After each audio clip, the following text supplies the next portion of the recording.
పూర్వం దక్షుడు యజ్ఞం చేస్తూ తన అల్లుడైన శివుణ్ణి పిలవకపోవటం, అది చూసి బాధతో సతీదేవి అగ్నిప్రవేశం చేయటం. సతీదేవి మరణాన్ని శివుడు తట్టుకోలేక తన జడ నుంచి వీరభద్రస్వామిని సృష్టించి దక్షుణ్ణి చంపేయమని ఆజ్ఞిస్తాడు. వీరభద్రస్వామి దక్షుడి తల నరికేసిన తర్వాత ఆ గోదావరి తీరంలో కోపం తగ్గక తిరుగుతూ ఉన్నాడు. అది చూసిన మునులు దేవతలందరూ స్వామివారి కోపం చల్లార్చడానికి మునులు దేవతలు అందరూ ఆ అమ్మవారికి తపస్సు చేయగా, అమ్మవారు తన షట్కళలలో ఒక కళని అమ్మవారుగా మలిచి స్వామివారికి గాంధర్వ వివాహం చేశారు.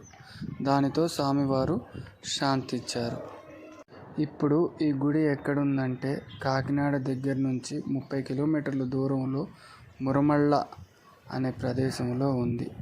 ఈ గుడి ప్రత్యేకత పెళ్లి కాని వారికి, సంతానం లేని వాళ్ళకి, ఉద్యోగం లేని వాళ్ళకి ఈ గుడికి వచ్చి అమ్మవారు స్వామివారి కళ్యాణం జరిపిస్తే వాళ్ళకి ఖచ్చితంగా వాళ్ళ యొక్క కోరికలు తీరుతాయని ప్రత్యేకత.